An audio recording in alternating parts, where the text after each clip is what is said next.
Olá, graças e paz, mais uma manhã com vocês neste quadro Café com Reflexão. E ontem eu li para vocês 1 Coríntios, capítulo 5, versículos 16 e 17, e quero continuar hoje lendo com abordagem um pouquinho, na continuidade, né, do que eu falei ontem. Não sabeis vós que sois templo do Espírito Santo, ou do Espírito de Deus, e que o Espírito Santo de Deus habita em vós? Se alguém destruir o templo de Deus, que sois vós, Deus o destruirá, porque o templo de Deus, que sois vós, é santo.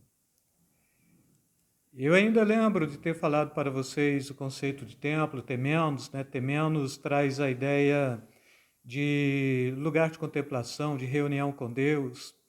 E quando o apóstolo Paulo está falando de templo mesmo, ele está jogando para o cristão como sendo habitação do Espírito Santo e trazendo aqui três conceitos básicos que, como templo, você então tem que trazer essa premissa de Deus para a sua vida, que é a santificação, edificação e adoração. E ainda falei que esta cultura é do povo grego, principalmente pelo templo e pelo panteão, templo dos deuses, então pela teogonia, quando se precisava compreender a dimensão de um Deus, logo de uma narrativa, logo criavam a possibilidade da criação de um Deus e assim por diante. E falei dos deuses, não é? Dos semideuses e dos titãs também, mas coisa que não é relevante para o nosso contexto cristão.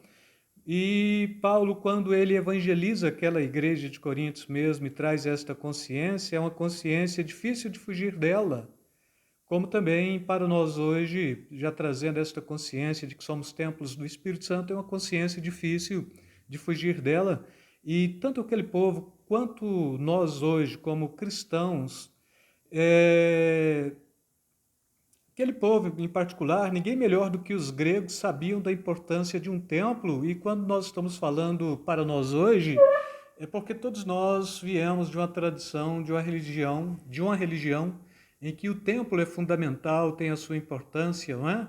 Que remonta mesmo à descoberta do Brasil, com a primeira missa e assim por diante. Mas quando chegamos aqui na fé cristã protestante, o templo ele é secundário do ponto de vista do templo, mas o templo ele é primordial do ponto de vista do homem, homem como templo, casa de Deus, morada de Deus. E como cristãos, Paulo mostra a importância do templo como um espaço físico e ele mostra uma importância um pouco maior do que a importância do espaço físico, mas de um espaço existencial. Então é assim, é o crente igreja que vai à igreja para celebrar e adorar o nome santo do Senhor. O crente que é templo do Espírito Santo, mas que vai ao templo para celebrar e adorar o nome santo do Senhor.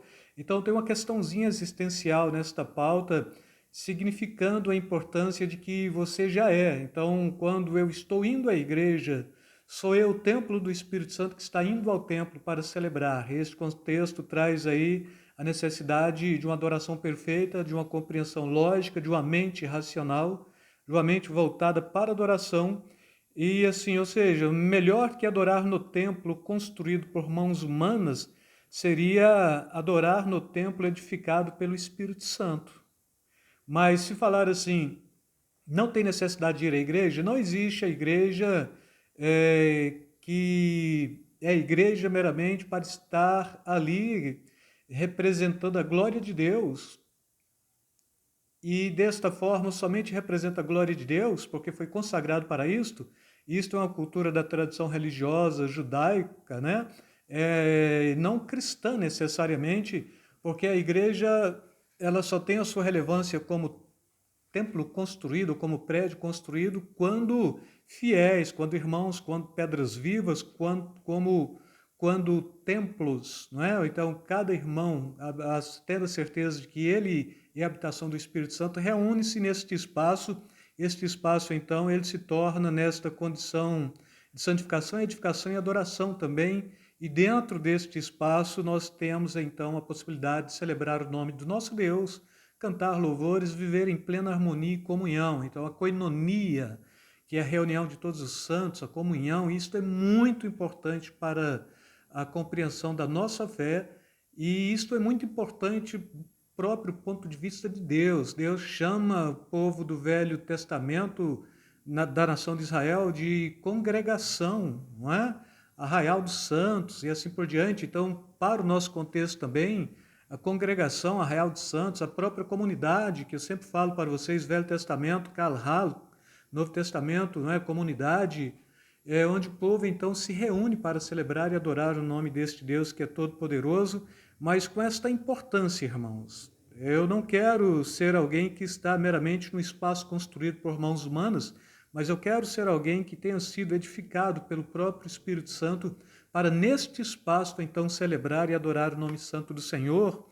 E daí é João 4:23, é o próprio Jesus quem está falando, não é? Para a mulher samaritana, e ele diz: mas a hora vem, e agora é, em que os verdadeiros adoradores adorarão o Pai em espírito e em verdade, porque o Pai procura os tais que assim o adorem. Deus é espírito, e é necessário que os que adoram o adorem em espírito e em verdade. E ainda em Atos capítulo 7, versículo 48, mas o Altíssimo não habita em templos feitos por mãos de homens, como diz o profeta. Ainda que exista muitos templos, só há um templo no mundo que é considerado por Deus. E este templo, ele tem nome próprio. Este templo sou eu, é você, somos nós. Não é? E neste contexto nós temos que perceber a relevância de ser morada de Deus, não pelo simples fato de estarmos frequentando a igreja, mas pelo simples fato de saber que o Espírito Santo habita em nós. A vida da igreja é vida comunitária, é vida de amadurecimento, é vida de discipulado, é vida de aprendizado, é vida de relacionamento com Deus e com o próximo.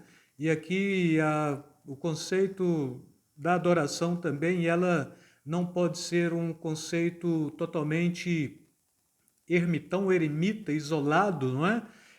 Mas tem que ser uma adoração que sempre pauta pela adoração da comunidade, e é tudo aquilo que a gente faz em comunidade, com certeza tem uma relevância muito mais esplendorosa do que aquilo que a gente faz no individual. Ou seja, eu posso celebrar, eu posso cantar, eu posso celebrar, mas se eu não vivo em harmonia, em comunhão com o próximo, nada disto me aproveita, porque a questão básica do Evangelho é que eu devo amar a Deus sobre todas as coisas e o próximo como a mim mesmo. E quando você chega na igreja, você vai estar reunindo com dezenas, dependendo do tamanho da igreja, com centenas de próximos, de pessoas que foram remidas, redimidas, santificadas e que são templos na sua individualidade e que são pedras vivas do ponto de Pedro na sua coletividade para edificar um edifício espiritual para Deus. Então, mais uma vez, eu quero deixar aí essa compreensão de que nós somos templos do Espírito Santo, não podemos fugir desta realidade, temos que santificar este templo, temos que preservar a integridade deste templo, e a preservação da integridade deste templo está na capacidade de estarmos juntos. Por isso, este conceito de desigrejado não funciona, porque se eu não consigo estar em harmonia dentro da igreja, fora da igreja eu não consigo ter harmonia com os meus próprios pensamentos, com os meus próprios ideais, com as minhas próprias aflições. Eu diria, eu não consigo ter harmonia com o Pai, com o Filho, com o Espírito Santo, que é a manifestação perfeita da comunidade, né? A comunidade dos três. Um teólogo aí católico é quem escreve isso, é Leonardo Boff. Então, a Trindade é a melhor comunidade. Então, se eu olho para Deus e compreendo Deus na pessoa dos três, então estou amando a Deus. Quando eu olho para o próximo, estou compreendendo que o próximo não é meramente a minha esposa, os meus filhos, mas são aqueles que também fazem parte do mesmo bojo, da mesma realidade, do mesmo ajuntamento, com a mesma proposta. Paulo chega a propor que nós somos um só corpo, ainda no capítulo 11 de 1 Coríntios, depois ele também está falando, e somos um só pão. Então, quando se parte o pão, você tem que tirar um pedaço, né? Uma nesga, uma fatia do pão, você está, então, seccionando este pão. E no contexto aqui do corpo de Cristo, Jesus, ele secciona este corpo para distribuir para o corpo de Cristo, para este um só pão. Então, a necessidade de compreendermos, somos templos do Espírito Santo? Sim, somos, mas com a relevância de estarmos no templo celebrando e adorando dentro de um aspecto comunitário, dentro de um aspecto de koinonia, comunhão. Porque se eu vivo bem com Deus, eu vivo bem demais com aquele que foi gerado à imagem e semelhança de Deus, que é o meu próximo dentro da igreja, e ambos temos a capacidade de unirmos forças para celebrar a Deus e um para ajudar o outro. Se um está mais acelerado, o que está menos acelerado desacelera. Se um está um pouco mais para trás, o que está mais à frente dá a mão aqui para ajudar, ou dá pé para que ele possa subir mais alto, de maneira que todos têm relevância e um trabalha na ajuda de permitir que o outro também possa celebrar em plena harmonia, em plena comunhão. Mais uma vez, eu quero deixar para você, vive em harmonia, vive em comunhão, seja templo do Espírito Santo, mas vá para o templo para viver em unidade perfeita, esta unidade que gera irmãos, porque o Deus que nós servimos é comunidade e é unidade. Comunidade na pessoa do Pai, do Filho e do Espírito Santo, e é unidade porque o Pai, o Filho e o Espírito Santo é Deus, não é? E neste contexto nós vivemos esta comunidade e esta unidade. Comunidade, koinonia, que gera irmãos, e esta unidade, um só corpo, corpo de Cristo, para servir, para prestar serviço e para cumprir a nossa missão, que é a que eu sempre venho falando, né? É a de manifestar o reino de Deus, de proclamar o evangelho, né? E aqui ainda fechando com a mesma fala ainda de ontem, no templo para contemplação, para reunião com Deus, com a proposta de santificação, edificação e adoração. E com isso, mais uma vez, eu quero deixar aí para vocês beijo na alma, beijo no coração. Até a próxima, amados.